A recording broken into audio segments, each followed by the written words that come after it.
ঈদ অকেশনে বা অতিথি আপ্যায়নে আমরা সবাই সেমাই রান্না করি, তবে সেটা যদি হয় এমন মজাদার ঝরঝরে জর্দা সেমাই, আশা করি সবাই পছন্দ করবে খেতে। তাই চলো দেরি না করে বন্ধুদের সাথে রেসিপিটি শেয়ার করা যাক। এখানে জর্দা সেমাই রান্না করার জন্য প্যাকেটের সেমাইগুলো ভালো করে একটু ডিপ করে ভেজে নিয়েছি, আর এখন ফ্যানে ঠান্ডা করে রেখেছি। আর জর্দা সেমাইটা রান্না করার জন্য পাতিলে এখন 3 থেকে 4 চামচের মতো ঘি নিয়ে নিচ্ছি।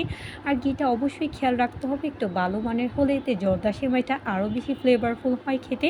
আর সাথে দিয়ে দিচ্ছি এখন 3 থেকে 4টার মতো এলাচ আর দারচিনি দিয়ে ভালো করে ঘিটাতে একটু নেড়ে চেড়ে নিচ্ছি। আর তোমরা আস্তে আস্তে যখন ঘিটাতে একটু বলক আসা শুরু করবে আর দারুণ একটা ফ্লেভার, তখন সেমাইগুলো দিয়ে দিচ্ছি, দিয়ে ভালো করে এখন ঘিয়ে সেমাইগুলো ভেজে নিচ্ছি।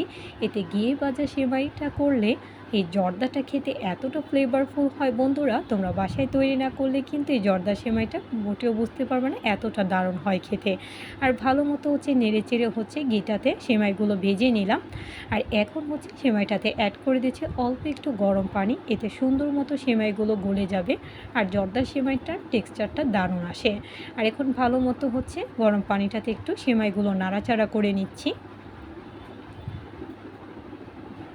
চারপাশ সুন্দরভাবে পানিটাতে সুন্দর মতো করে সেমাইগুলো নাড়াচাড়া করে নিলাম। আর এখন পরিমাণ মতো চিনি অ্যাড করে দিচ্ছি। আর যেহেতু আমরা পুরান ঢাকার যে কোনো মিষ্টি জাতীয় খাবার যদি মিষ্টি না হয় তাতে কিন্তু ভালো লাগে না, তাই আমরা যে কোনো মিষ্টি জাতীয় খাবার একটু মিষ্টি খেতে পছন্দ করি, সেটা ফিরনি হোক বা সেমাই। তোমরা কিন্তু তোমাদের পরিমাণ মতো কম বেশি করে চিনি আর এখন ভালো করে চিনি দিয়ে সেমাইটার সাথে মিক্স করে নিচ্ছি। তোমরা দেখতেই পাচ্ছ আস্তে আস্তে পানি ছাড়তে শুরু করে দিয়েছে আর বলক আসা শুরু করে দিয়েছে। কালারটা কতটা দারুণ এসেছে বন্ধুরা, তোমরা দেখতেই পাচ্ছ। আর এখন ভালো মতো নাড়াচাড়া করে নিচ্ছি।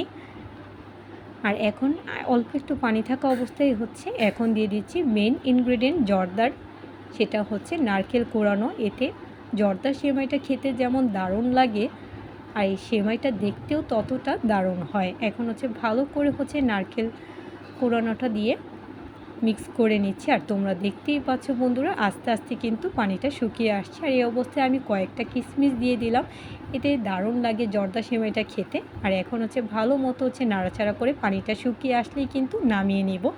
আর তোমরা দেখতেই পাচ্ছ বন্ধুরা আস্তে আস্তে কিন্তু পানিটা সুন্দর জর্দা সেমাইটা হয়ে এসেছে, একদমই ঝরঝরে। আর এটা ফ্যানের নিচে রাখলে আরও বেশি ঝরঝরে হয়ে যাবে।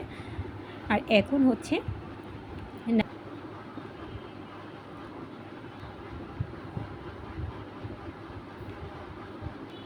একটা বাটিতে নিয়ে নিয়েছি বন্ধুরা। আর এখন সুন্দর মতো সাজিয়ে নিলাম, কারণ যে কোনো একটা রেসিপি ডেকোরেশনের উপর অনেকটা খাবার আকর্ষণ আরও বেড়ে যায়। বন্ধুদের কাছে এমন মজাদার জর্জরে জর্দা সেমাই ভাজছে